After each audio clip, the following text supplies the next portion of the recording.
Well, amigo, welcome back to episode 25 of the Daniel Dargan podcast. We're going to be running a bit of a different episode today. We're going to run quick fire questions with none other than the brothers. Wolfie, Dragon, how are we, fellas? We are good. We are good. Last day in Thailand for me. Big Wolf here is leaving on Sunday to Fiji. Yeah, we are good. We're ready to light this up. Bring the energy. These questions are good. Get ready to hear it. I don't think you're ready. So the boys are going to start with me and we're going to run through quick fire. We're going to take 3-5 minutes every single question. You ain't ready. So let's light them up. Right. I've got first. How important is status as a man? Without status as a man, who are you? Without status as a man, you actually don't bring much perceived value to the world. And I'm not talking about an individual man holding yourself with self-worth. I'm talking about from outside in, you don't have perceived value. If we look back hundreds and hundreds of years ago, the man with the most gold, the man with the hunter-gatherer with the most food, that was status. The females, they want that individual. Things don't change hundreds of years down the line. That hasn't changed. The guy with the most money, the guy with the most followers, the guy that's in the best shape will have more perceived value. Anybody that disagrees with that is frankly telling themselves a lie. Now, when it comes to men and women's status, things are very different, right? And I personally do believe that as a man, you have to obtain your status. As a woman, you can be born with it. When it comes to how you look, I mean, let's call a spade here, right? There's a reason why you see millionaires, billionaires on yachts, and that man has maybe worked 10, 20, 30 years to be able to afford that yacht, and a lady gets flown out there, and they're not flown out there based on the fact that they have worked for that. They're flown out there based on the fact that they look the way they do. So I feel like as a man, I feel like obtaining status is actually a much more difficult pursuit. But for me personally, in today's day and age in 2024, there's too many men making money. There's too many men in great shape. So I feel like if you want to climb that ladder, if you want to have more perceived value in the world, I feel like that's a non-negotiable to ensure that you increase your status. And well, for you guys, what does status look like to you? A lot of people might say, oh, it's Instagram followers, it's money. And I'm not saying that's the be all and end all, but I'm saying perceived value. I think in this day and age, value for men especially is definitely shape, money. Like it or not, it's your girl as well. That's how I feel anyway. Because when you see a man outside with a beautiful girl, like you said, beaver leg, right? A beaver leg. That man's got status.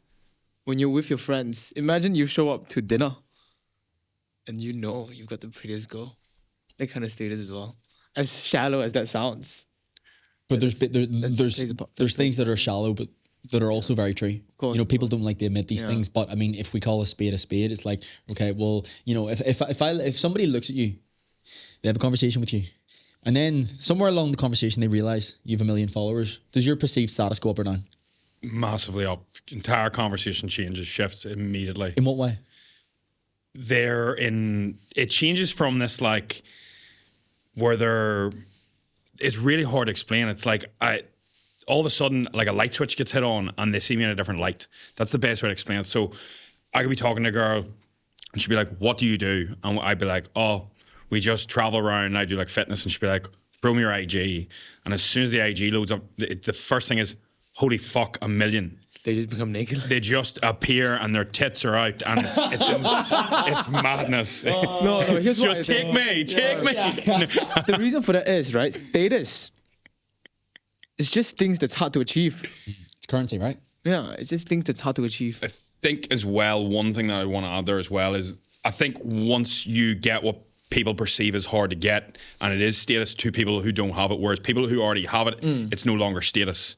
So for example, somebody with a large following to me, it makes no difference if you've got a medium or a large it makes no odds in my eyes. If you're really wealthy and I'm really wealthy, I don't see if you're less wealthy as not. It's whenever you're struggling to achieve that thing and a person has, then it's where you perceive them on a higher ground. That's why, in my opinion, it's bang on. I think over time, status dissolves whenever you're in status, or at least you're perceived to be there, because you no longer see that money really matters. You no longer see that followers really matter. You no longer see that anything we're talking about there overly adds value to your life because you have it. It's the same scenario whenever somebody goes to you, money won't make you happy. But that's so condescending when that person is fucking rich and you're broke. But the difference is, once you get wealthy, you go, fucker was right. But until that point is hit, it doesn't matter. It's the same with status, in my opinion. But the only thing is, the majority of the world don't hit that point. So the world perceive you differently. So, for example, that's why the followers, the money, the outside, it does add up, because the majority of the world can't see you in the light that you see others. As annoying as that is, because they're still like a case of life is different when you're like that, whereas life isn't, and they won't believe you until they get that stage in some area, or they age enough that wisdom comes into play. And I think a small point that I would add on the status is the way others look at you whenever you walk in the room, or how you act. So I think confidence adds a status point, because you can immediately tell when somebody walks in the room if they have their own self-status to a high level by the way they respond, the way they have a conversation, how they sit. So I feel like that is a small touch point that I would add on there that I think most people get wrong. All right, to finish off this question before passing on to the next one, to add on to that, right, a very good example is, you said this to me the other day when we were having food. Let's say you're very rich in your country, or you're very rich in your town. Once you get to Dubai, you might have status back home. But once you get to somewhere like Dubai, you're nobody. So don't care how rich you are, don't get too egotistical. Because once you get to somewhere where there's a lot of rich people, you're a nobody. Yeah. Yeah. See, that's the exact same. If you go to Dubai and you're extremely wealthy, that was the only thing you had back home. You no longer have fuck all, because there's always someone richer. If you're a good looking girl and you go to Dubai, you are a dime a fucking dozen, unless you have a personality, because that's what adds up. And then the funny thing is, it starts to come back to what people are like, isn't status involved? But whenever everybody's on an even playing field, what separates you? And it's like what you've been working on in the inside. It's like, are you actually good person? Are you funny? Are you witty? Can you add a conversation?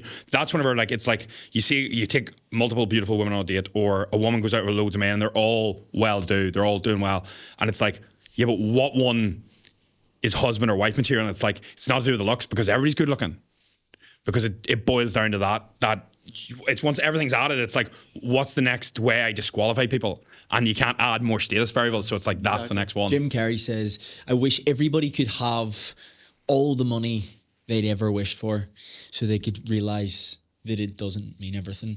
And of course the status is important. Of course you want to become the best version of you. You want to get in shape. You want to have the beautiful girl. But when you do obtain that, as you said, you realize that doesn't mean everything. And it's on the inside. You asked the question the other day, what would you value in yourself if the money was taken away from you? What would you value in yourself?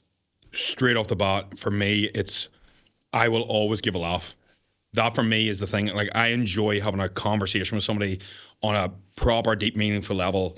But it's one of them things where, like, I'm able to bring a conversation from the depths where we're just back from a fire call, it's dark, it's shit's happened, where you can just flip and you're just having a laugh with the boys. And for me, it's one of them things, I can do that in any scenario. It doesn't matter. It sounds sort of sick. If there's a death in my family, if there's something else going on, it's finding a laugh in that scenario for me is where I'm like, I can do that when I know others struggle to. And then you've also got other things that come into play, like, when all that doesn't matter, is like, are you a person like a lighthouse in a storm? Are you stable? Are you actually a person that can hold their own regardless of everything else? Like, are you, in your own opinion, without all the smoke screens, can you actually look at yourself in the mirror and be like, if status and money was no object, am I where I want to be with who I am? Because we're always working towards becoming more. You're never fully being, and you're just always becoming, but it's hard to be in the middle. But it's like, am I happy with this journey of where I'm processing to? And I think for me personally, I always revert back to that, because I'm like, then you're going back to morals, values, humanity, and what you add to the table when it's all taken away. And that's whenever people go, holy fuck. It's like when people ask you your name, you automatically go to introduce your job. It's almost like, this is who I am. That is not who you are. That is just a role. And that's where people get caught up and get lost. I think in a long term thing, it's happened to me massively. What way would you answer that? Repeat the question again. If money and status was taken away from you today, yes, what do you take pride in? What do you value in yourself? I light people up, bro. He's the dragon. Yeah, I wake up every morning and I see your face. You just open your eyes. What a day to be alive. I feel like this is quite weird to say about myself, but I feel like when I'm around people, I can make an environment just more happy, if that's a way to put it. Right? Obviously not in the morning when I first wake up, I'm grumpy as hell. But like, once I have my coffee. Yeah. Once you have your coffee, you're good. But Yeah. you do have the aura about you. I remember the first time that I actually met you, the first time I conversed with you at the TMP event in Manchester. And You thought I was nobody. it's like, fuck this guy. No, I remember saying to Tony, I was like, who is this guy? This guy's got unbelievable energy. You make people feel... You give positive energy out there. Like, you feel it from you. I used to do this thing. Just a year ago, I was working in a garage, right? In Maxwell. If you've worked in a minimum wage job, you know it's boring. It's very, very boring. You look at the time constantly. You look at your watch constantly. I played a game with myself. I was like, I'm going to try my best to give every single person who walks up to me a compliment. Sometimes it was so hard. Someone would have ugly hair and I'd be like, bro, nice hair. Where'd you get your shoe? That's a nice pair of shoes. Nice phone case, everything. I was whipping out everything on my toolbox. Did that for about 2 months and I was like, fuck this. You know, you're clutching at straws and you're complimenting the phone case. Like, I think that's a skill too. Like, it's a skill to actually bring energy. I think some people think like, oh, he's just like that. Like, that's actually worked upon. Like, that is actually a skill set. Whereas like, you don't come out of your mum's fucking vagina and all of a sudden are this massive energy glowing light. Yeah, do you know what I mean? It's like, that is repetition. So if you are the sort of person like me who naturally, whenever I stand, I have that sort of face where you're like, he's fucking angry. But it's like, immediately then it's like, when you walk in a room and you speak, it's like, are you saying, hello, how are you? Are you saying, what's up? How are you? How's the day? It's just even the tonality change. Yeah. And it's that little bit of effort is the difference between somebody going, I feel good around this individual, and that's just a seat taken at the dinner table. And I feel that is actually what changes your life more than anything, because then when you show up for people in your life, people show up for you back. And I think that's a skill, and it's not even a hard skill to learn. It's just going, this matters with everything. Like, when you sit down to have a conversation with your mum, are you on your phone or are you having a conversation? And the beauty about that is there's literally signals in your brain that if you have eye contact with an individual and you actually hold a conversation, you pretty much get a similar dopamine release that you don't get from other things. You're literally programmed for that. And the difference is people are taking the cheap hip of real dopamine over the actual signal in the brain. I forget the actual chemical release. And the thing is, that's the one that's actually going to fill you up with memories, fill your cup, whereas you just scrolling and then people are beating themselves up in the long run because they're taking that hit, and that leads to self-impulses that they can't control. They're watching porn, they're doing shit, drugs at the weekend, and it's like, that is toxic long term. It's like putting a plaster over a bullet wound. You're like, this fixes it temporarily, and long term my life is going to be sucking balls. And then you go, why me? Why? Because you took 100 easy fucking choices. Obviously you're getting a shit show down the line. Like. I think, you know, if you're listening to this and you feel like you're not that guy, I don't have the personality like him. If you want to be the man, firstly, it's charisma and leaving people better than you found them. In every conversation, again, it could be a compliment. It could be asking them a question about themselves. If you're somebody who struggles to converse, that's one thing that would definitely be a strong point of mine, is conversing with people that I haven't met before. Ask questions. You will never run out of questions. Where are you from? Why do you do what you do?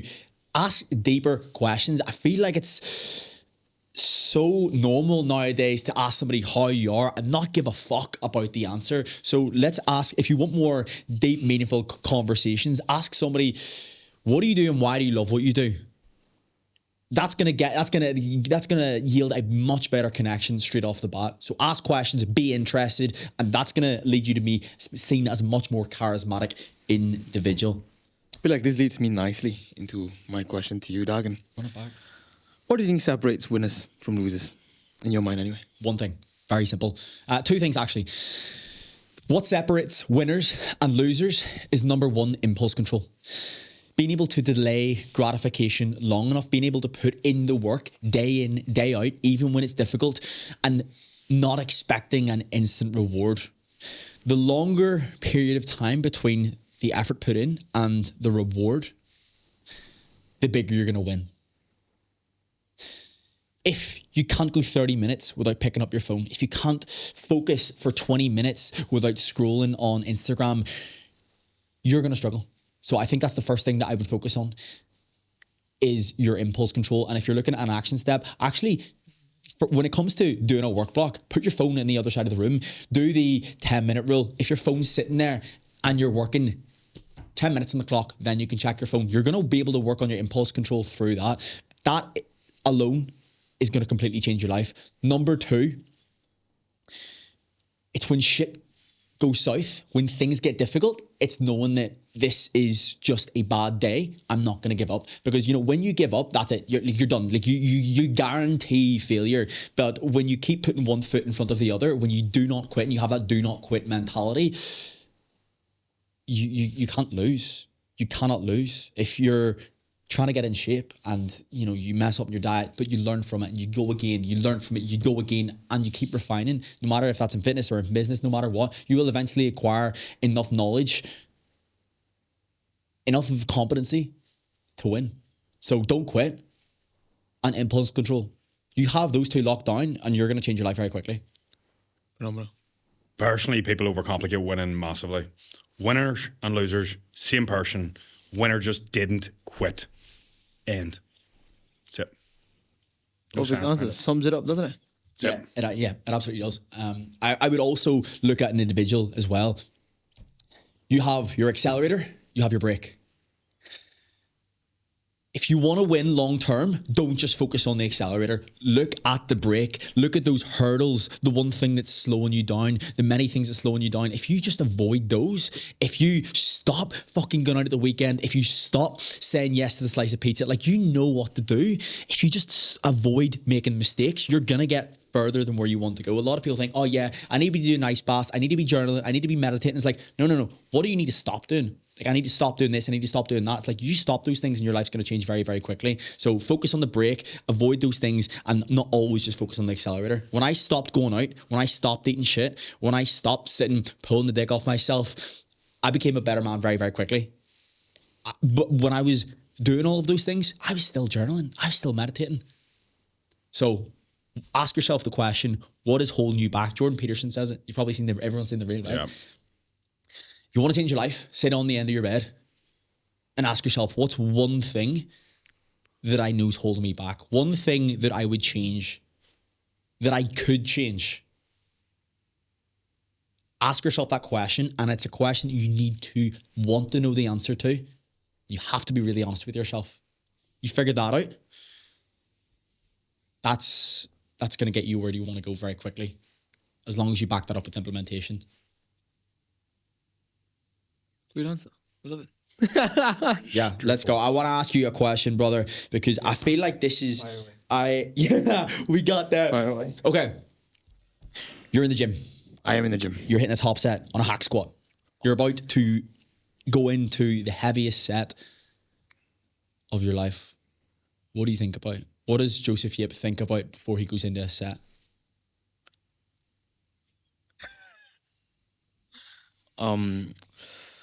I feel like top sets like that, before you even get to it, I get a bit nervous. I'm sure you guys get nervous as well, especially on a compound movement. Hack squat, bench, whatever it is. I get a bit nervous. I put on the music that I love.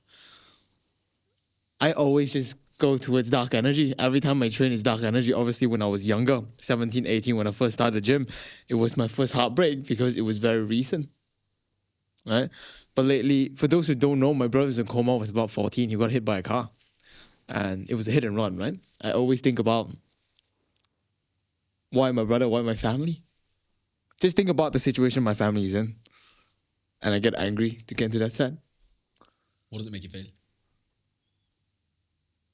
I said this in the last podcast. My dad turned to me one day and he was like, this family's on you now. I always think about that as well. I'm like, I can't fail. Yeah. 2 years ago, 2021, my best friend Arden died. Passed away just in his sleep, just like that, gone. For about a year when I was training, I was thinking about him. Yeah. Do you ever use light energy? Or Never. do you always lean into the dark energy? It's always been dark. I don't know if it's good or bad, but it's always been dark. It's never been light. I've never gone to a set being like, I'm going to get so much more of than it is. It's always dark energy. Do you feel like that's something that you've processed? Yes, it is. Because I don't cautiously, I don't go about my day and think about it. It's before I go into my cell, I was like, what's gonna make me the angriest and give me the most, like give me goosebumps before I go into my set. And it's always dark energy. And I have to think about what I'm gonna think about. Choose to use that as fuel, right? Yeah. And you know, everyone listening, we all have dark energy. We've all gone through things, and subjectively, I'm sure everybody has. It's not a bad thing. No. It's not a bad thing.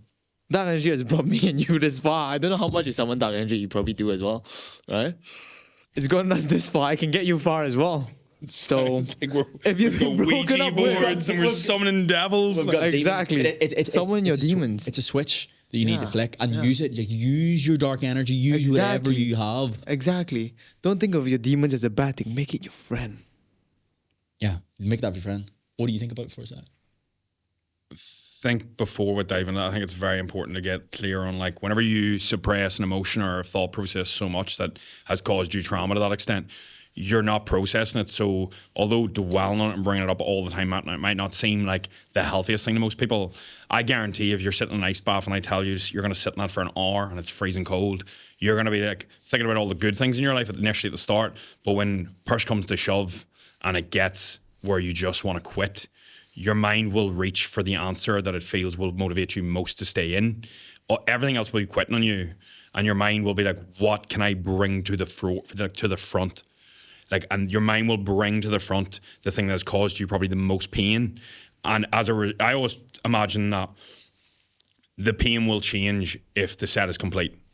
So for me, whenever I go into a set, I almost have like a trail of memories or issues that I deal with. Yeah, you need enough trauma, because if you overuse one, it stops working. I need one for the next set. It's like when you hang out with someone for too long, you just need to switch it. Yeah, I would say for me, before a set, I'll go through a thought process, and it gets very dark very quick, and I get very aggressive, and that's why people will be like, what is going on? So I will usually go through anytime I've had an issue in a relationship where I feel like the fault is on me. I get frustrated at me not being good enough. That will drive me for the set. That will usually lead me down a path of people will always quit. People have quit me. I will not quit on myself. And if that doesn't fuel me up, there's probably one person in my life that I will never quit for, and I always just imagine if my mum's there and somebody's got a gun to her head, if the set's not done, the reps aren't done, I always say, and you'll hear me say it, I'd rather die. I'd rather die. I'll say it all the time, and I'll say it quietly, and that's my thought process. It seems so twisted, but it'll be a process of not being good enough, issues in relationship, the fact that people gave up on me there, the fact I won't give up on me, that gets me fucking fired. And if shit hits south and I need more fuel, I'll always go to that same thought process, because it's like gears. It's like it gets darker, and there's probably some more that it depends on the day. What do you say to those people that believe that's toxic? I would say it's more toxic not to face real insecurities that drive you. I would say I process emotions quite well in the gym. I would also say the clearest and the happiest I am is usually after a really good set. Really good example is most people will feel better coming out of therapy, and that's why some people will write, the gym is my therapy, because you're actually getting clear on your thought process. When the set goes on, I don't care what music's happening, you forget about the music about 3 reps in if the set's 12. I have no clue what song's playing. I'm lost. I'm gone. I'm not here anymore. Like, I'm in my thoughts. And for me, that is perfect, because you're completely in peace. You're completely in flow. Whereas the problem is, if you're caught up in your mind all day and your mind's just running rampant and it's bouncing from scenario to scenario, you're actually processing. And for me, I feel like that's actually a really healthy place. Whereas the main issue with people and fucking school shooters and all is because they've no outlet. There's nothing wrong with that scenario when it's in your head, it's in the gym, and you're driving all your anger. Anger's not a bad emotion. Anger's a bad emotion when it's not processed for 20 years and then it comes out and you're doing something absolutely drastic. There's nothing wrong with every emotion. Happiness, sadness, anger, they can all be utilised as motivation and fuel at different time points. It's just knowing, right, I've used all this fucking fuel reserve. Let me move to this. Let me move to this. And people will be like, that is so unhealthy. But that is a lot better than me going, I feel like a piece of shit. At least I'm driving into being better. And then there's time periods where you will need to flick in and out of that, and it's very important to do that. But yeah, that's what does Tony Mcaleavey think about before a set? Straight up, it's usually the most traumatic thing that's happened to me in the last couple of years, probably a breakup, and then it'll go towards family. It'll always go towards deeper meaning. Do you have a specific memory you think about? Yeah, I usually have a couple of words. The words that always trigger me enough is straight up, like whenever somebody said, "You're not enough." I remember that. I remember things very clearly on that front. And that's always been like an overriding insecurity. So then it drives so much aggression in me, which is ideal. Like I don't run out of fuel ever. Do you feel a big reason why you are where you are? Like if you look like you're in great shape, you're successful with your businesses, do you feel like the idea of not being enough is what drives you? What's drove me completely from 14 has completely been an insecurity of not being good enough. 110%. It's very different though whenever I was feeding that insecurity until I was about 26, 27, and I didn't realize what was driving it. It's very different once. It felt like to me, I was getting, it felt like I was driving the car, and then whenever I figured it out through journaling, through thought process, and through therapy, it felt like I was blindfolded the entire time and I actually wasn't driving. I had like a fake steering wheel in front of me. And it was like, oh fuck, this fucker's driving the entire time period. So don't get me wrong, I'm actually really glad because I wouldn't be in the position I am. But it's like you've got one hand on the wheel, the other person's got the other hand on the wheel, versus there's a very big difference when you're self-aware about it, because then you can flick on, flick off. It's a lot easier then. Once you're aware, awareness is the first thing. It's why like in AA with alcoholics, the first step is always awareness and admittance. So once you admit it, the main problem is people don't admit any issues or insecurities. They're like, it's not a problem. Whereas once you accept it and you actually deal with it, you can then process it and utilize it for what you want. The main problem would be like, that's toxic, that's that. Absolutely fine. But whenever I'm struggling to get something done, I can just go flick and that switch comes on. I'm sorted. And then it's just able to go, time for that to go off, and just having a reset process to come out of that.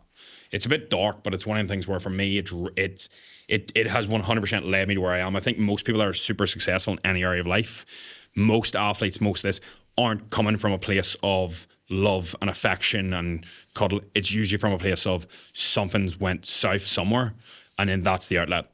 A lot of men today struggle. A lot of men today face hardship. Maybe more than in the past. And whether you're sitting there listening, everything's rosy, or your back's against the wall, I think you've listened to the past 5 minutes. It's realizing that you got to use whatever you have. That you're gonna go through your life as a man. You're gonna feel stress. You're gonna feel worry. You're gonna feel pain. You're gonna feel heartbreak. That's inevitable. The one thing you actually do have control over is what you do with that. You either use it and, you pity party, victim mentality, or you take it and you run with it and you put it into the business, you put it into your body, you become the best version of you. You can wake up and hope for a good day. You can wake up and hope for things to go right, hope to get into shape, hope to nail your food, hope to move forward in business. Or, you can be a feather in the wind, or you can be the captain of your ship. And that's what I say to my guys and within the coaching community. We are the captain of our own ship. Regardless of what we're feeling today, we use it as fuel and we move forward with that. We dance with those emotions and we move forward with that. But I feel like that's going to be very interesting for people to listen. People listening, what do you think about before set? And it's funny because people probably perceive us as like such happy-go-lucky guys, and everybody has demons, right? Everybody's got them. We make a joke about it, but I feel like it's important to touch on that. If you don't have one, it'll come. Trust me, it'll come. Honey, you've got a big storm coming. Exactly. You don't go through life without any hardships. Yeah. Insecurities. I thought about So, quick story about my finger here. Yeah. A week before this happened. So what happened here is I used to powerlift. I used to do powerlifting. And I was about 2 weeks out from a competition. I was warming up for a squat. Not even halfway through the warm-up, I missed a squat right in front of my hand. A week before it happened, I was thinking to Hannah, I don't believe I'm going to go through my entire life without a surgery. I wonder what it's going to be. And a week later, this happened. Serious? Yeah, 100%. I'm not even kidding. That's God saying. That's God saying you need more demons. I think about the future a lot. Leads me nicely to a question for you guys, right? I'm going to start with you, and I'll move on to you, Tony. Go ahead. Would Danny Dargan from 5 years ago be proud of you? What would he say? What would he say to you? Would he be proud of everything you've achieved? Is this the life he dreamt of? Like where you are right now, traveling the world, running your own business.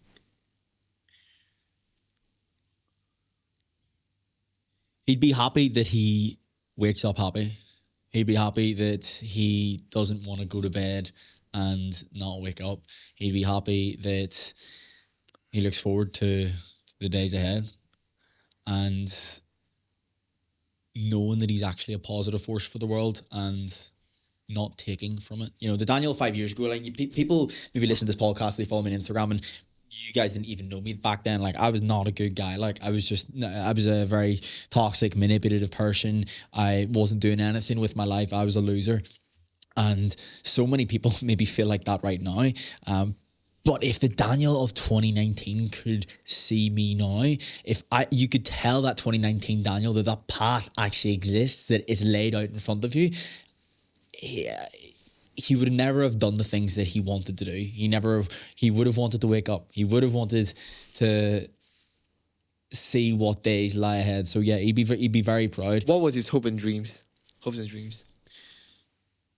He didn't know. Yeah, he didn't know. He wanted to make money. He wanted to be in good shape. He wanted to have flexibility and freedom. And I suppose that's what I do have now, right? A lot of guys want to travel the world. A lot of guys want freedom. A lot of guys want to be able to, pay for something but not having to worry about it. We're not there yet. And like, I don't have it all together either. Like, I'm far from that. You know, like, I'm only 25. Like, I'm still figuring my life out. And I feel like we all are. Even if some people feel like they've got it figured out, true story, no one does. And that's the beauty of it. But I feel like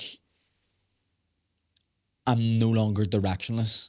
I have a network of people around me that I know that if shit hit the fan, they'd be there for me. I know that if I was in trouble, if I picked the phone up to any of you guys at 3 a.m, you guys would answer. Well, you'd probably be sleeping, but so would you like? No chance. Don't be ringing me at 3 I'll probably answer, but he has his phone and do not disturb, so I wouldn't know. If I called you at 5 a.m, it's gone. So, but knowing that I have people around me that care for me, knowing that I'm doing something which I feel purpose in, that makes me feel good. So, I wish I could go back and tell that Daniel, man, you maybe feel like you're a waste of space right now. You maybe feel directionless, but there's light at the end of the tunnel, and just put one foot in front of the other, and eventually people are going to start to see you in a different light. You're going to start to see yourself in a different light. But it's a long road ahead, and I'm interested to see what the 25-year-old Daniel is going to think about the 30-year-old Daniel. But like, what I try and reflect on is how the 80-year-old Daniel would perceive me. I always try to make decisions based on what the 80-year-old Daniel's going to think. What's going to make me look back and smile on the most. I got up yesterday. I woke up yesterday morning. We were in Thailand. It was rainy. It was 5 a.m. I could have stayed in bed, but I wanted to get up. I wanted to drive to the beach. I wanted to go into the water, and I was recording videos, and that's main character shit. And I say to anybody, if you want to live a more fulfilled life, 2 things. Number 1, look back at when you were most fulfilled. How can you recreate those conditions? I travelled with you last year in Bali. That was the happiest that I've been, the most fulfilled or content that I've been. And that's why this year I have travelled and I've travelled and I've travelled, because I wanted to recreate those conditions, right? So ask yourself that question. That question's going to lead you to where you want to go. But that Daniel will be very proud. Do more main character shit. Do shit you're going to look back and smile on. What about you, Tony? Tony from 5 years ago, what would he say? Is he proud of you? What was his hopes and dreams? Did he achieve what he set out to achieve? I was never one of these people that had like a big overriding vision, like of a goal or a dream. I wasn't like, I want to earn X or I want this. 25 years ago would firstly be like, holy fuck, things have went mad. So like 5 years ago, I think I was working in the fire service. I was probably cleaning about £1,500 home a month.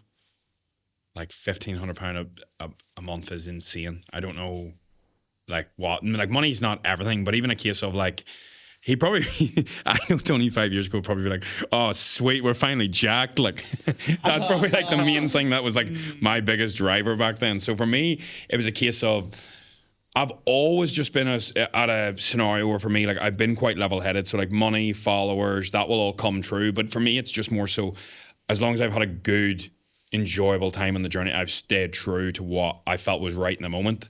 That for me is the best I can do. So as much as he can be proud of where I am now, or the younger version, they wouldn't comprehend where I am now. And it's just like where I don't think I'll comprehend where I'll be in 5 years' time either. It's very hard to not be proud of the person you're becoming slowly, because I feel like 5 years ago, I was still realistically a boy. I feel like somewhere last year, probably at the start, I finally feel like I became a man, started taking responsibility for everything in my life.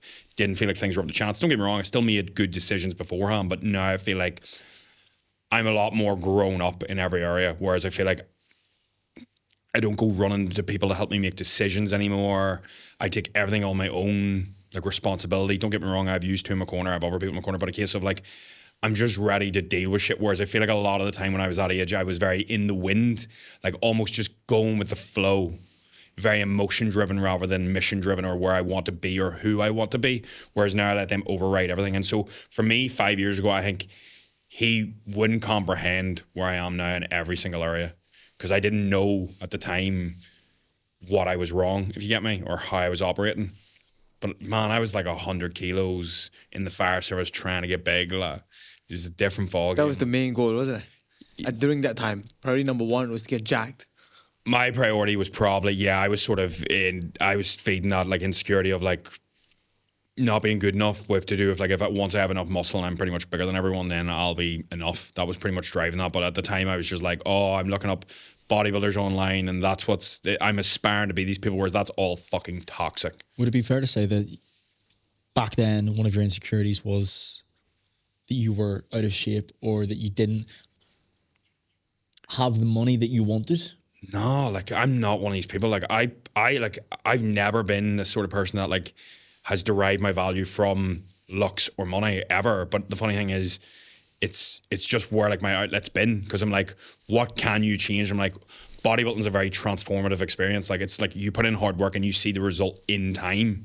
And then once you get a bit of return on it, you're just like, I'll keep going. So yeah, it's a bit of a tricky one. I wouldn't say it's a very weird concept for me. What would you say is your biggest insecurity now? Like if the Tony looked back from 5 years ago, he'd think, oh my God, like he has it all. There's nothing that he doesn't have.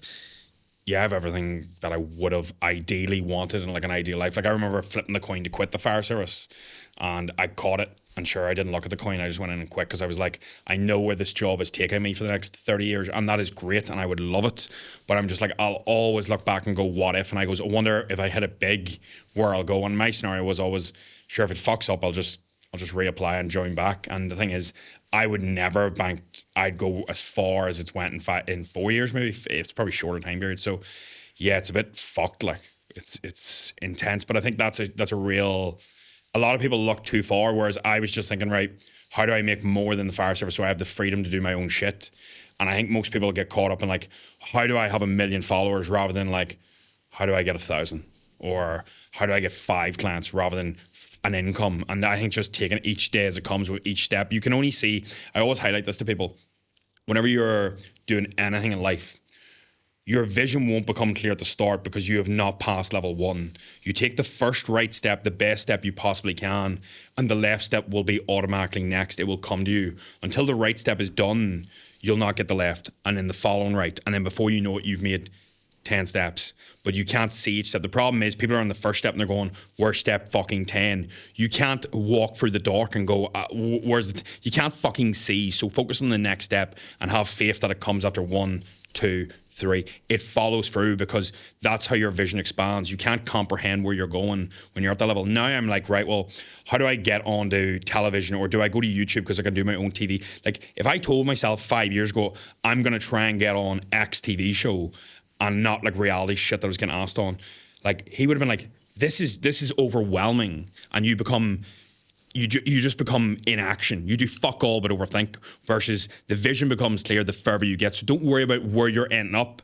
Just focus on driving in the rough direction. If you're like, right, I'm at the top of Ireland and I want to go to the south, just be like, right, I'm just going to point down and like, I'll figure it out as I fucking go. I'll take each road as it comes and you'll eventually get there. There'll be some wrongs, some rights, but you figure your shit out. Like,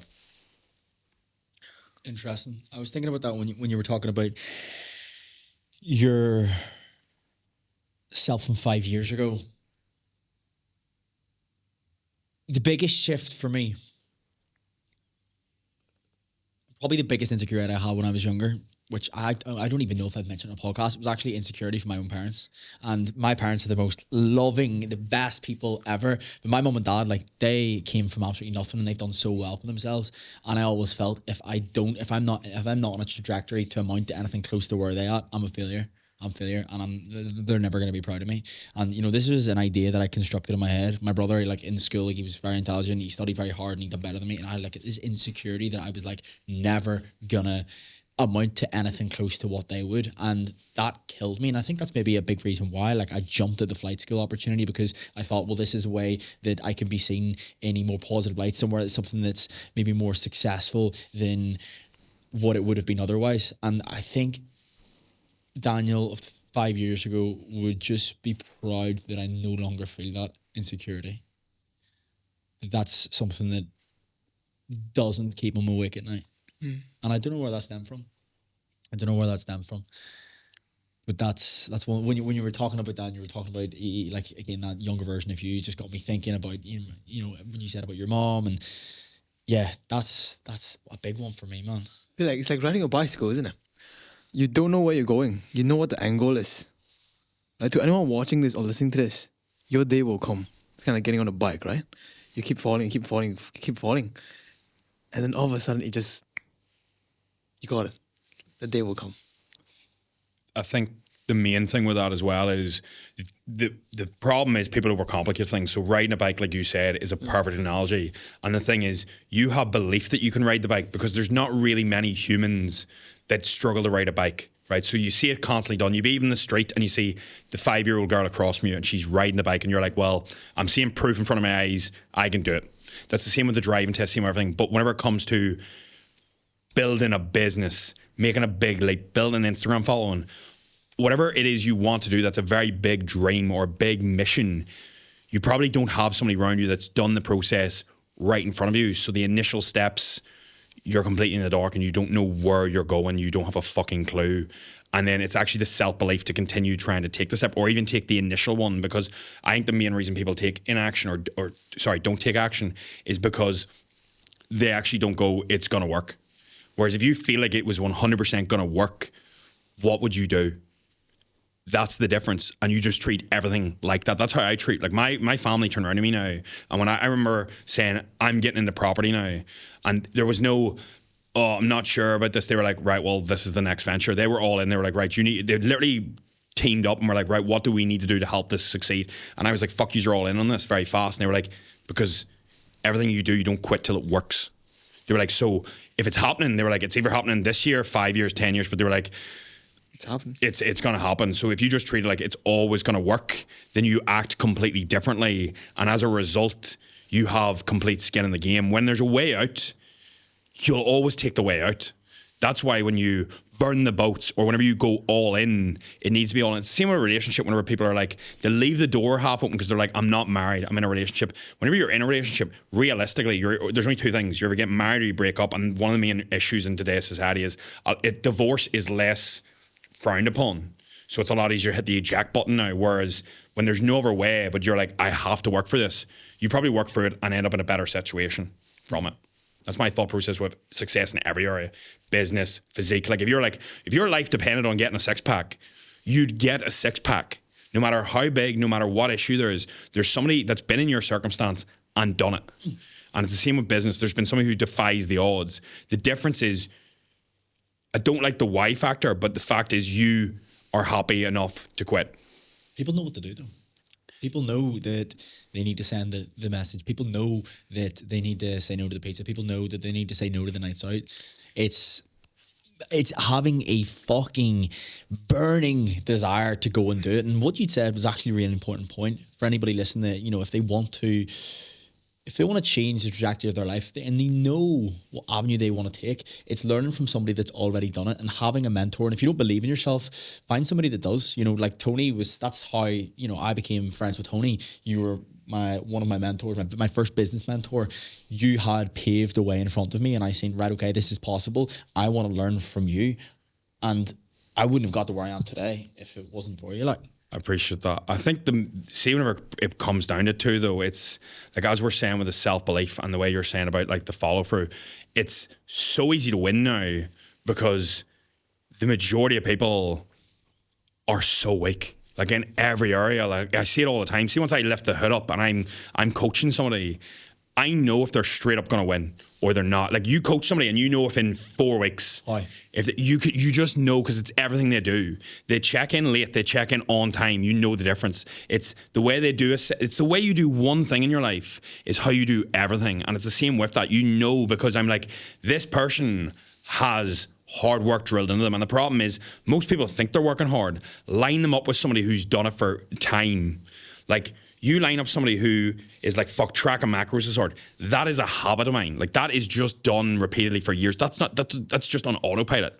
And they're like, fuck, this is hard work. But the thing is, you need to look at that like it's a standard. And I think it's actually line up and realizing that that's a gift, because to be great in today's age, it takes so fucking little. It just takes you not hitting quit, and you'll literally just start bypassing people. I never took the gym well, was always skinny, always struggled to gain muscle. Other people would make fun of me for trying to lift weights I couldn't lift. Struggled with coaching. Whenever I started, people were saying, who the fuck are you to coach? Mentorship, people were like, you're way too early to do mentorship. Property, too young. And the thing is, you just don't quit. Yeah, I've made some bad investments. Yes, it took me longer, but the thing is, you'll just bypass people. You'll bypass people over time. There's people who started the gym the same day as me, and I remember them getting fucking massive really fast. And the same people hired me as a coach 5 years later. You will pass people if you just stay the course for long enough in every area, because other people will tap out and don't want it. And people will go, I don't want it bad enough isn't a real reason. It is. Oh, but I have 3 kids. There's somebody else with 3 kids that wants that. You just need to change the goalpost then for yourself. Don't say that it matters to you if it doesn't matter. I'm not saying you have to do everything. You have to pick what you're going to suck at, what you're going to be good at, and accept them. Because you cannot be good at everything. It's as simple as that. Nobody is good at everything. So you have to pick, Oliver Burkeman says it, you pick what you're going to suck at. If it's for a time period, a season, or for life. And then that's the problem. That's why it leads us on to this next question, and why I think, like, I personally don't love the concept of balance. I think you can have balance on multiple things, but having balance on everything for life is going to cause you issues in certain areas.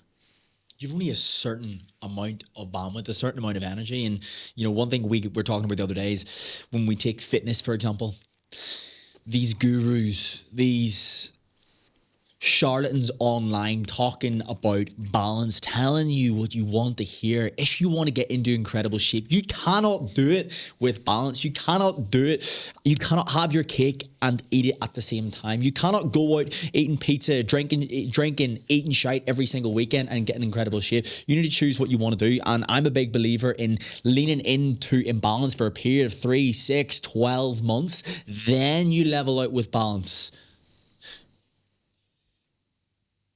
If you want balance, that's okay. But you have to accept an average result. You have to be okay with that. So ask yourself the question, what am I okay with? And, you know, you're going to look at people. You're going to look at Joseph Yip. You're going to look at Wolfie. You're going to look at people in great shape. You're going to look at people who have an incredible business. That's great. Are you willing to sacrifice what they have sacrificed? So don't forget, you have to be willing to pay the price too. Yeah. I would say there was, used to know me, I would say the main goal for me, my misogi, so anybody that doesn't know misogi, it's like a tradition where it's like a mission for the year, really. It's like from Japanese culture. They pretty much go up to a waterfall. There's a whole thing around it. You two can vouch for me here. My misogi for until last month was to hit 1 million followers. There is not one thing I wouldn't have done to get that because of how much it meant. Like, in every aspect, I was willing to fuck every dime I had at it. You're going to say something else there. I was willing to throw everything at it. I was like, I went balls in on that. Like, I remember me and you, me and Shauna, me and you were filming reels. We were out on a Saturday in the middle of Portamanis filming a reel for 3 hours, and it done shit. And it was just like, wipe the plate, move next. And I think that's the problem, is like, you can't expect to have an extraordinary life with ordinary habits. It just doesn't happen. It just doesn't work. That's not why it's extraordinary, because otherwise everyone would be rich, everyone would have the following, everyone would have their dream life. The reason it's a dream life is because it's hard to fucking acquire. And the problem is most people won't give up their weekends or give up normality as they see it for the long game because they don't back themselves. If you knew it was going to work, you would have no issue giving up a Saturday night. You'd have no issue not going to the club and talking to that 5 out of 10 because you know down the line you're getting what you truly want. The problem is most people won't back themselves enough to get there, and the only difference is one person goes, I'm all in. And the beautiful thing is, see, once you do 6 months of that, and you two will be very aware of this, it gets lonely, it gets dark. You're like, all my friends are gone. There's very little in the social circle. You don't really belong to a new circle. You don't really belong to the old one, right? You're caught in the middle. And you go at that stage, I'm already balls in. I'm already here. Like, I just have to go through it because there's no way back. Because you can already taste the cunt.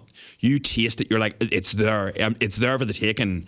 And then that's the difference because you're already there. You've already taken 50 steps and you're like, it's going to be as much effort to go back as it is to go forward. And you know the payoff is probably a lot closer than you think. And even if it's not, by the time you have another doubt, you're like, it can't be that far. Now, it's always way further than you think, but it's there. And I think that's the beauty about it. If you can just get enough momentum for the first step. Yeah. If you're trying to grow and you're going through that lonely period, there's this quote which I absolutely love. Don't drink salt water just because you're thirsty. I love it. Don't drink salt water just because you're thirsty.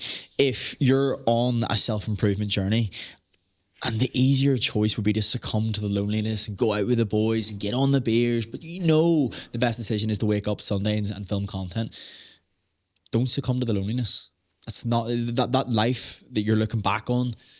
It's an easier option now, but you're going to pay a price down the line. As Jordan Peterson says, you don't get to choose to not pay a price. You either choose the price now of doubling down, of making sacrifices so you can win big down the line, or you can take the comfortable option, but then live a life of misery and not loving what you see in the mirror. And I think it's really important what you said as well, is choosing ahead of time what you want to suck at.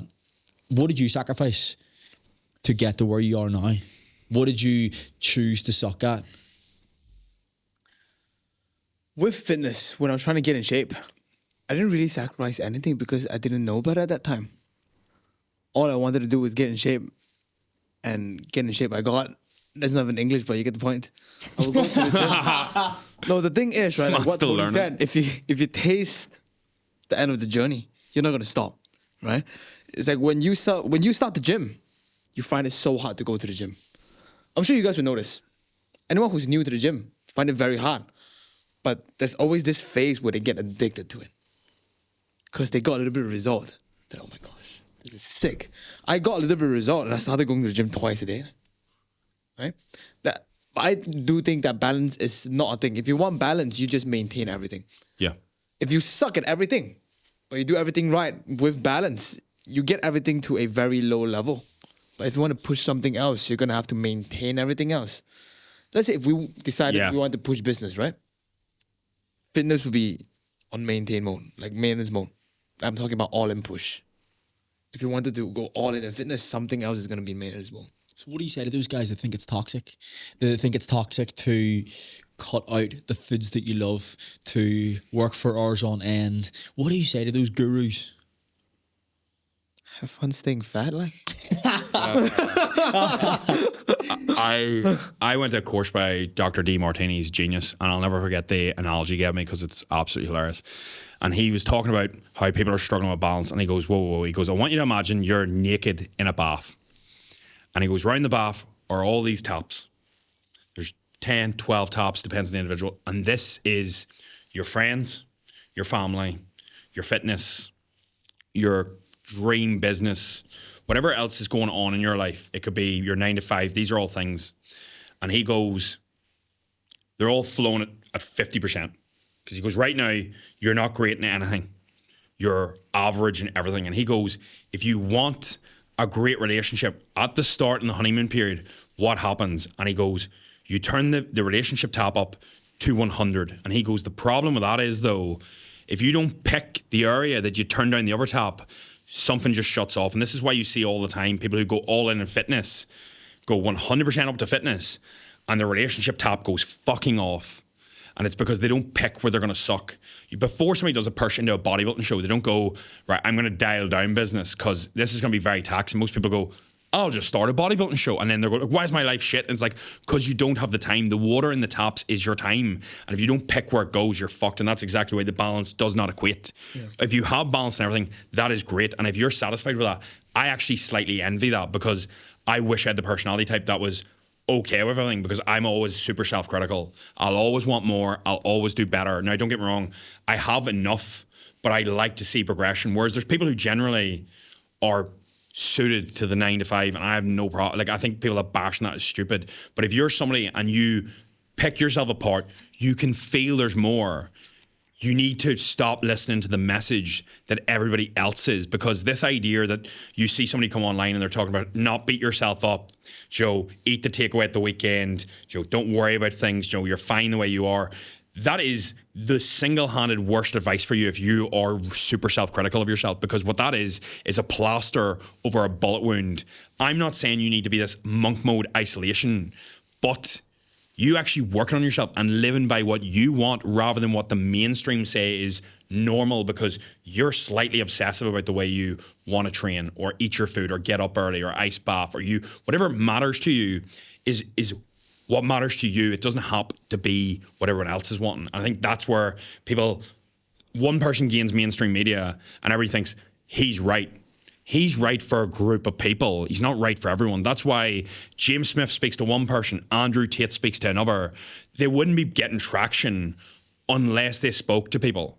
And that's why there's different leaders for different people. There's nothing wrong with that at all, but it's just knowing, is this message helping me in the long run? Because a mum of 3 getting told you are enough when her main priority is the kids, that is perfectly fine. She doesn't need to be fucking running a business and everything. That's the right message for her. But an 18-year-old male who doesn't even know who the fuck he is and getting told you're fine the way you are is toxic as fuck, because he's going to think everything is hunky-dory the way he is, and that fucker doesn't even know who the fuck he is. He's out of shape. He has no good personal standards, and you getting fucking fed the pacifier of the fucking bullshit that's on social media now is going to make that individual get a hard wake-up call when they're 26, 27, and they go, fuck, I still feel like shit. Let me watch another reel of somebody saying, you're good enough the way you are. That is fucking absolutely insane. I'm not saying you're not enough, but there's a clear difference between somebody saying you're fucking perfect the way you are with everything going on. Nobody is perfect. Everybody should be on a constant journey of slowly improving themselves. Even if you're a mum of 3, a dad of 2, an 18-year-old, just working on yourself is not a bad habit at all. But it's like almost this personal development journey is frowned upon now because that's toxic, because you're never enough. There's a difference. You are enough. You're just improving. I also want to say that you might not be enough. I want to throw that out there, that you might not be enough for yourself too. I personally believe that back then I was not enough, and I feel like if I believed 5 years ago that I was enough, I would not be sitting here. And you're right, people do feed you that bullshit, and it massages the ego. You feel good for a minute, you maybe feel good for an hour, but you go home, you look in the mirror and you're still the same guy. You have not changed. So if you want to believe that message, that's fine, but you can stay out of shape, you can stay fat, and you can stay broke. That's what I truly do believe. If I believed those people back then, I would still be skinny. I would still be working for E on the phones, and there's not a problem with that, but that's not a life that I want to live. So if you're sick of where you're at, you need to block out that shit, because see the advice that everybody's giving you, yeah, that's fine, but you don't want to be like everybody else. I'm sure if you're listening to this podcast already, you probably want more. You probably want the life that you want to live. You maybe want freedom, flexibility. You want a good looking girlfriend. You want to be in shape. Great. Okay. So we can't do what everybody else is doing now. We have to do different. So forget mainstream. It's not what we're about here. That is literally the most, in my opinion, that's the most toxic thing online right now, though. It is. Oh, it's just, I can't even comprehend it. What's your take on the body positivity movement? I think that's fucking manic. I actually think that's insane. Like, run that. I'm gonna go to the toilet while you're. You take lead in that. Body positivity. I think it leads us back to the last question a little bit, right? I feel like if you want to listen to the balance thing with the mainstream media, that you can eat this, eat that, eat your pizza, eat your ice cream and still get in shape. If you're the type of person who would listen to that, you listen to that. If you're the type of person who wouldn't listen to that, you wouldn't listen to that. Like, I wouldn't listen to that even back when I wasn't in shape. It just depends on your personality. But what I want to say to you is, right, if you're the type of person who listen to it and you haven't gotten result listening to it, probably time to switch, right? Yeah, exactly. I think, like, especially even if you relate back to childhood, like, I think the kids that learn faster are usually slightly punished. Like, you learn quicker. Like, see, for me, now I'm not saying beat your kids, but there's a clear difference between, see, for me, I always responded to shouting or punish. I just respond quicker. Yeah. Like, I learned that, like, really good example is if you were you're 6 years old and you bite another child, the teacher going, that's not okay. Whereas you getting brought to the side, brought out of the classroom and going, you're sitting by yourself for a day, you learn a lot quicker than like that scenario. Now, I'm not saying you need to smack the child, but I think there's that discipline and it's like knowing what works for what person. Yeah, you learn through some sort of pain. So let me, like, a real good question to ask yourself is, right, with the whole mainstream media balance thing, how many times you have to try it and fail and fail and fail? How much pain do you have to go through before you're like, okay, that doesn't work? I think exactly that. I think it's one of them things where it's like, I need somebody to help me that's in this position, that's compassionate, that's caring. And that's not always the best thing for you. If you've, as you said, if you've done the same thing repeatedly and you've been soft to yourself, you've said you're enough, you know, you're good enough, turn around yourself like I do whenever, I remember I had this real habit of forgetting my keys and forgetting things in the house. And I made a punishment rule that whenever I go into the house, if I forget something and I leave and I come back, I have to do 10 pull-ups off the bar. Like, I think I forgot 3 things ever again. Like, I never leave the house without like double checking now because I used to hate leaving and being like, fuck, I forgot this. So you'll always notice I'd be like, have I got this? Have I got that? Because I used to leave the house and be back in the door, back in the door, back out the door, back in the door. And I tell you, once I forgot keys, bounced back in, had to bang out 10 pull-ups, fully dressed for a night out. And I was like, this is not the shout. So I think that punishment rule sort of, now I don't like the word punishment, but just discipline. Like, I think discipline gets a bad word. And that's one of the main things that I would say. Let me lead on to the next question. There's a good couple here. What do you think? This is a good one for you, Joe. What do you think? Yeah, I think this is good. What do you think qualifies or is a good life? Ooh, good question. It varies, right? Depending on where you're from, how you're brought up, the environment you're in. If you ask someone in Thailand what qualifies as a good life, they probably have a very different answer to mine or yours. You can go with what makes you happy. What makes me happy? Knowing the people around me is happy. Like, my family's happy. Yeah. What makes me happy? Everyone around me is happy. I'm doing the things I'm supposed to do. I'm only ever stressed or upset when things that I can control, I didn't control well enough. Does that make sense? Yeah. Yeah. Like what? Like, let's say I procrastinate a lot. Like, it's getting better, but I used to procrastinate a lot. But I only ever get stressed when I procrastinate. I didn't do my work, and the next day I wake up, I'm like, fuck, I have so much work to do. And I started to get stressed. Like, when you're upset, when you're sad or stressed, right, a lot of the times it's because you just didn't do the thing you were supposed to do. You're ignoring the thing you shouldn't be ignoring. Yeah, exactly. You're actually not doing too much. You're not doing enough of the thing that's important, right? It's a very famous saying, right? I'm sure you know this. The secret is just in the work you're avoiding. Alex Ramosi. Yeah. Quote that. I actually didn't even know who it was from, but Yeah, well, it was no, in my head. it is Alex Ramosi. Yeah, very interesting. Tony Mcaleavey, what do you look for in a woman? Oh. I want to know. Ladies, line up. I want to know. Latinas. I want to know some green flags and red flags. We're going to start with red flags you see in a woman. Right, straight off the And bat. I want you to be honest with me. Looks is going to get you in the door. It's not going to keep you in the door. Straight red flags is stuff where you can sense. It's not insecurities, right? Let me break this down because I need to word this right because I think there's a balance. You word it how you would usually word it. Right, I think I'll just have to pretend the cameras are off here.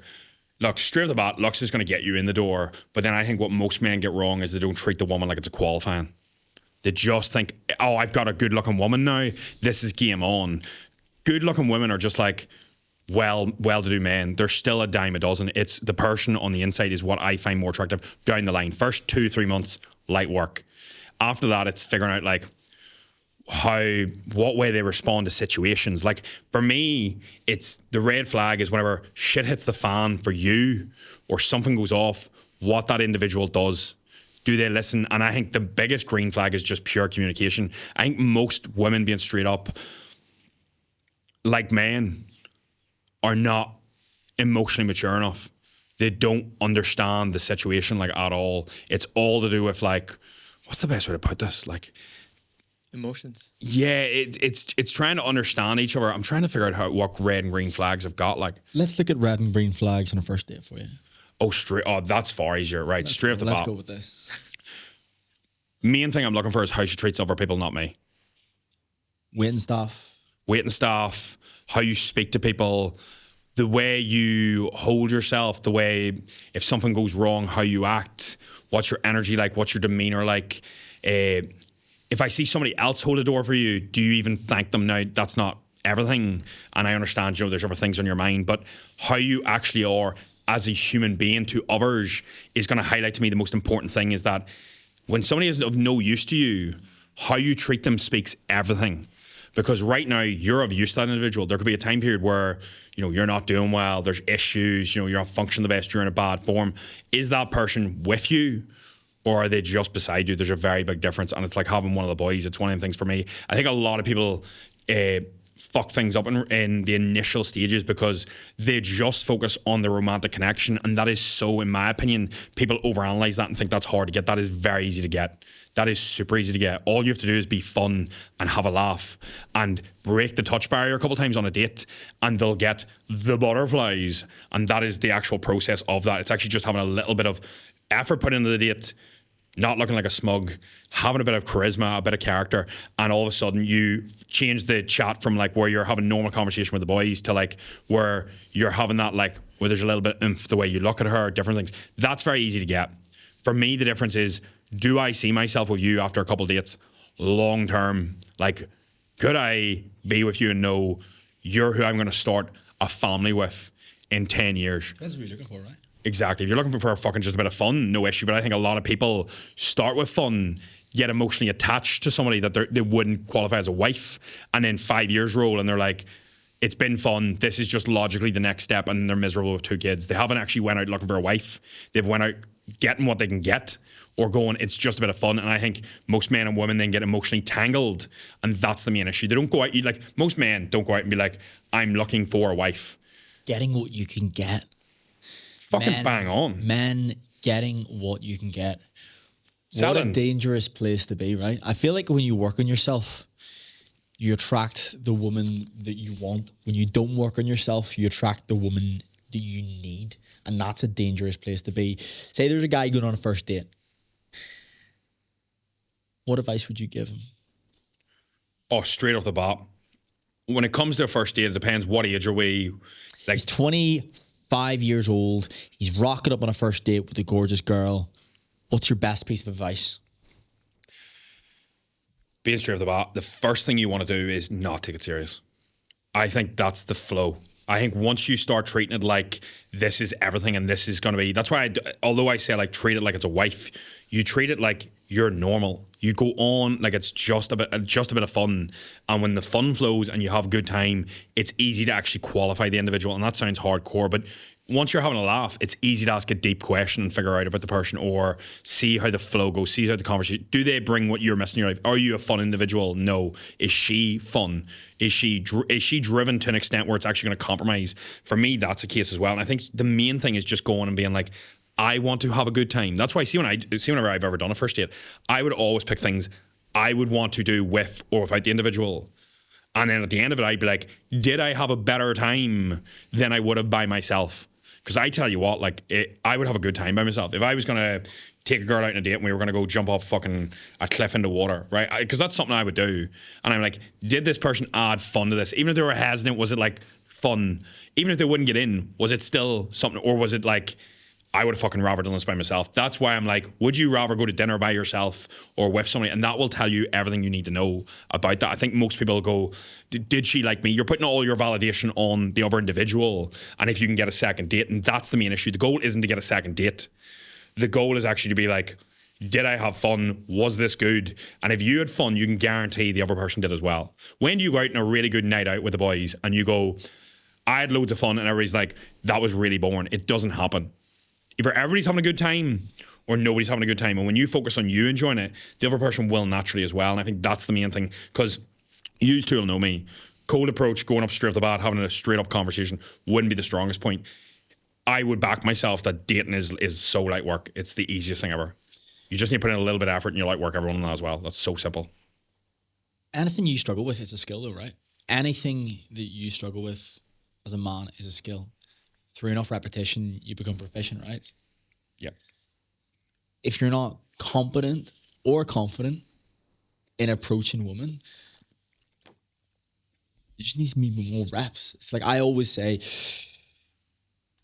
you started your job 2 years ago. You walk in to your place of work on your first day. You're maybe a little nervous.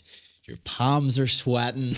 Because you're not competent, right? 2 years down the line, you walk in to the same building, same job, the same group of people around you. You don't even think twice about it. Why? We're used to it. Reps. Same better. environment. The only difference between experience 1 and experience 2 is reps. And you know, if we can apply that to absolutely everything in our life, that's pretty good evidence for you to know that you can be good at anything if you do it enough. Not saying that you need to go on a cold approach every single fit woman or a bivala, as you would you would see. But I think that's key. What would you say where most men fall down when it comes to women, when it comes to dating? They need to date people. They can't be alone. You need to be able to be by yourself. And one thing I wanted to add to it, right? Obviously, I come from a very different background. And my culture is a lot different. The amount of people who go on online dates and so on is a lot more in the Western country compared to Asia and so on. None of my relationships worked out when the first time I met someone was a date. None of them worked out. Interesting. I feel like it's not different if you've been talking to that person for a long time, let's say online and so on. You guys already know a lot about each other. None of the Tinder dates are like, I've went up to a girl in a coffee shop in the dog before. Went on a date with her, didn't work out. Straight didn't date. The relationship that worked out was always, we started off as friends. Because it was low pressure and so on, like you said, right? But a very important thing is, right, if the girl treats it very seriously, kind of throws it off slightly as well. You don't really get to know the real her. So I feel like dating a friend, someone who started off as a friend, is actually very, very good. That was the same with me, yeah. That's the right way to approach the situation, though. Yeah.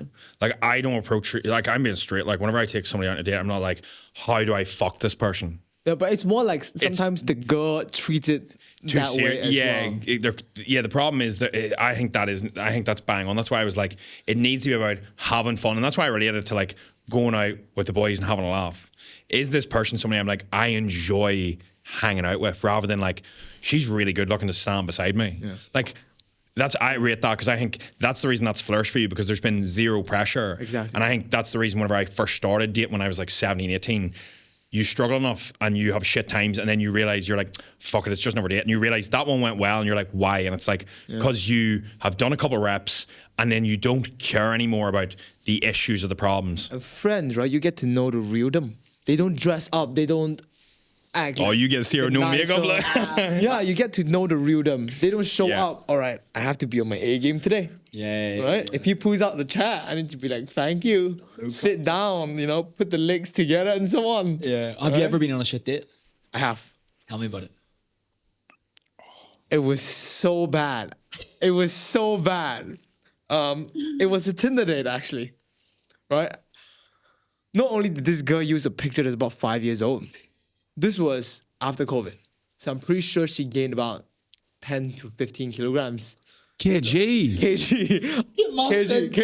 No, there's a reason why she gained it. I can't blame her. Listen, I hate fat people, but I can't blame her. I showed up to the date. She waved at me. I was like, who the fuck is that? Joseph. I went up.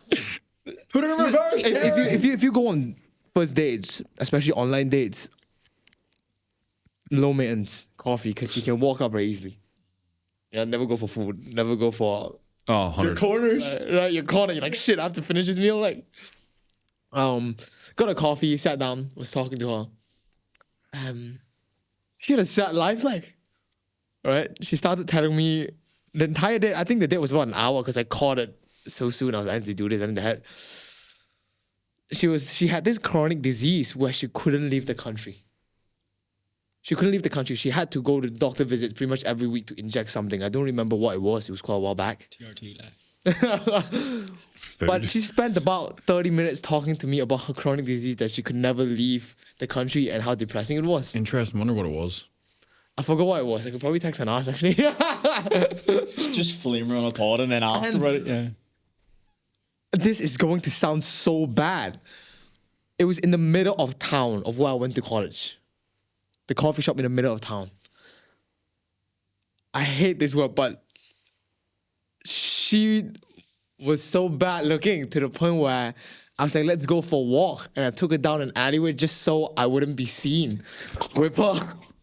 Oh my God. And then about 45 minutes in, like I was like, give me a second, I need to check something. My mom's texting me and I texted one of my friends. I was like, all right, ring me in 15 minutes and save me. Like, No way. it was bad. It was the worst date I've been on. Oh my One thing I took from that, I wonder how simple, like not bad, but I wonder how simple life would be if you were like, you can never leave. Like for me, like you can't leave the country. So you're like, right, I'm setting up shop. So like it also removes decisions for you. So as much as you can be like, I feel bad, I'm also It like, was pretty sad. It was sad, but it it's just wasn't fuck. Have you been on a bad date? what I was looking for.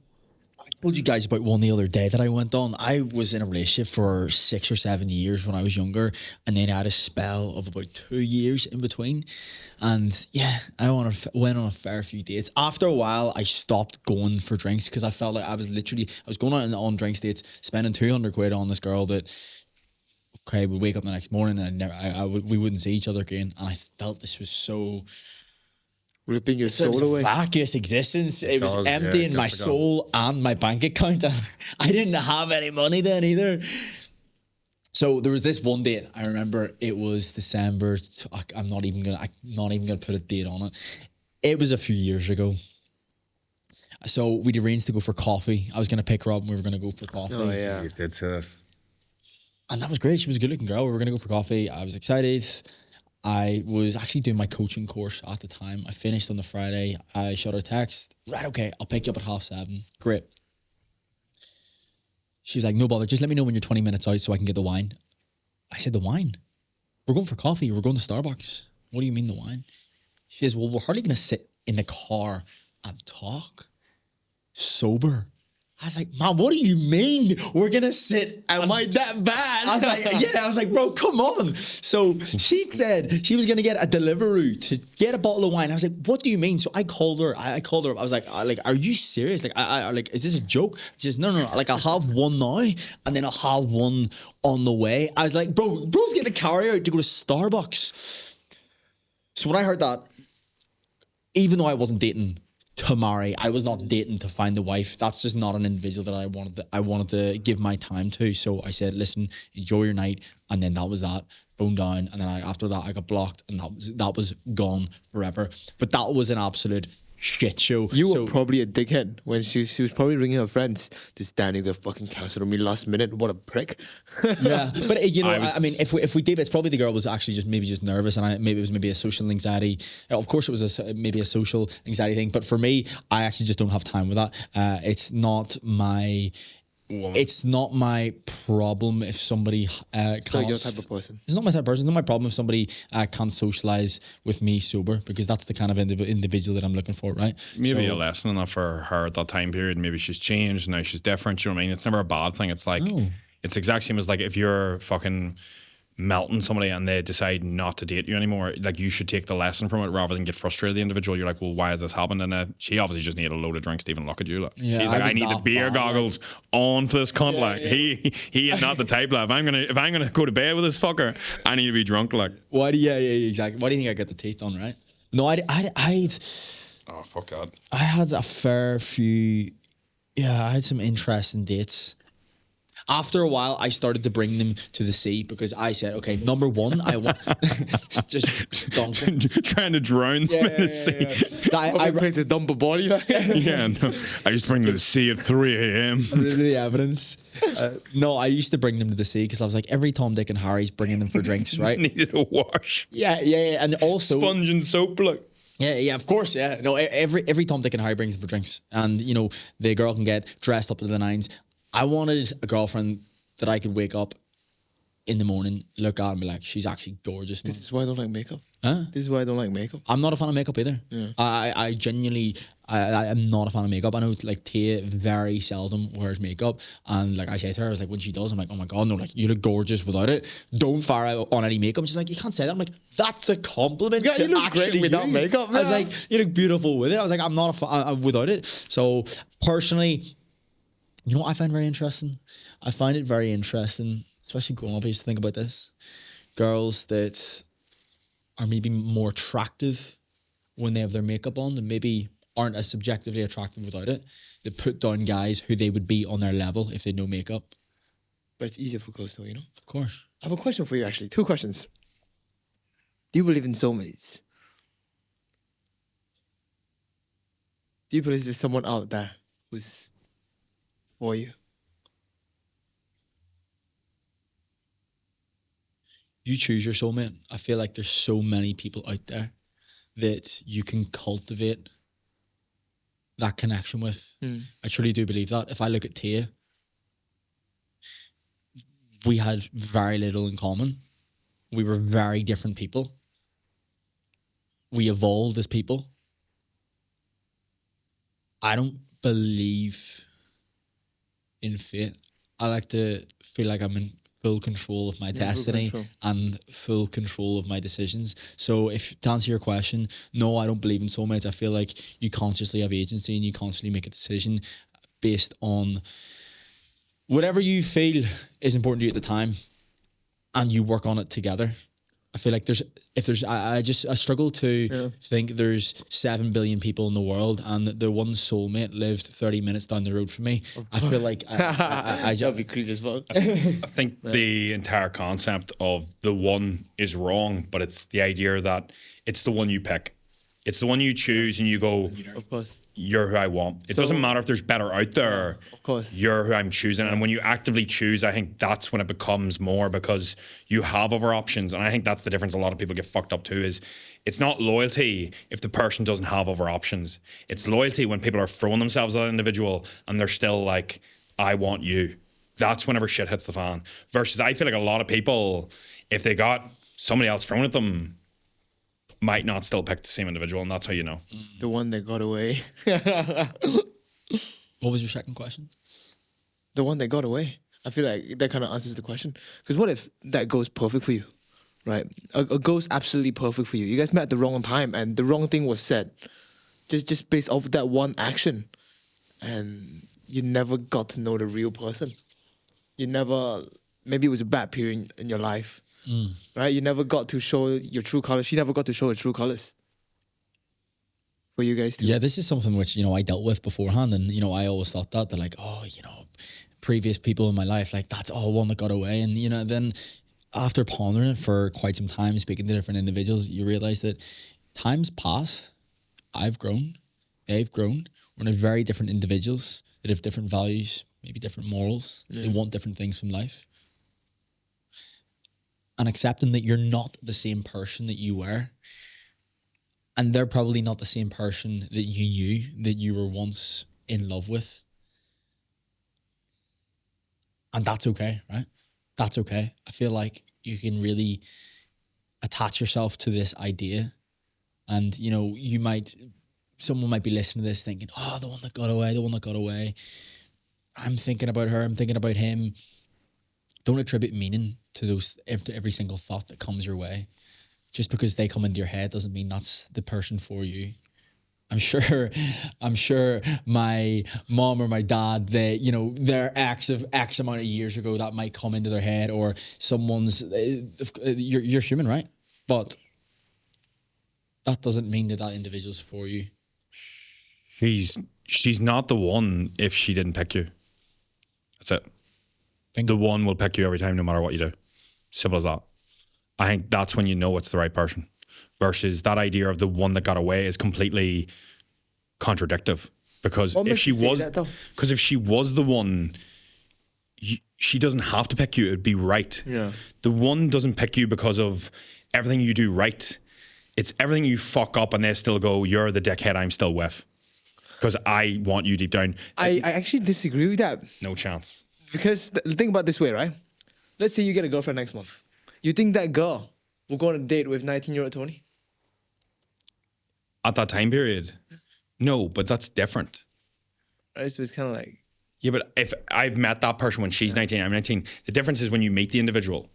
Do you know what I mean? That's like saying if I meet somebody now versus 10 years ago and I stay with that same person, it's like saying that person's not the one, but we've worked it out and we've moved forward. It's like deciding on you, whereas like somebody that, like who I am now is who I am. You can't compare who I am now to who I was because that's not who they're meeting and showing up.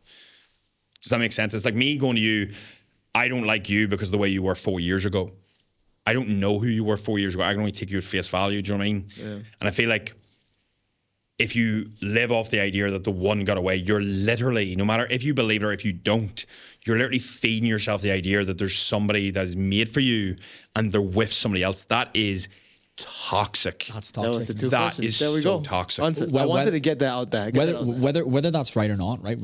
I think this is with anything you believe. People say, someone said to me once, right, Daniel, you're so naive. You trust other people and you think the world's this sunshine and rainbows place to live, and you're such a naive little boy. This was said to me 2 years ago, not when I was 14, 2 years ago. And even if it's not true that you can trust everybody, my life's better to believe that. So even if it's not true about the one that got away, it doesn't serve you believing that it does. So relinquish that thought. There we go. That's it. Bang on. I think that's a good You said it to note me end in on. Boost the other day. I was like, I have to get this man to say this on the podcast. Eh? The what? You said it to me in Boost the other day. I was like, that has to be shot to the world. Yeah, for sure. Well, listen, I don't even know how long we were spitting for there, but I appreciate you for tuning in, for listening. I think Wolfie's bladder's going to pop. My biceps. But I enjoyed that conversation, fellas. I enjoyed that conversation. I appreciate both of you. Dab her up. Dab me up. Bingo. Boom, boom, boom, boom. Thank you for listening. Thank you for tuning in to episode 25 of the Daniel Dargan podcast with Joseph Yip, Wolfie, and myself, Daniel Dargan. And I will catch you in the next one. Boom. Dunzo. Dunzo. Good work, fellas. Jesus.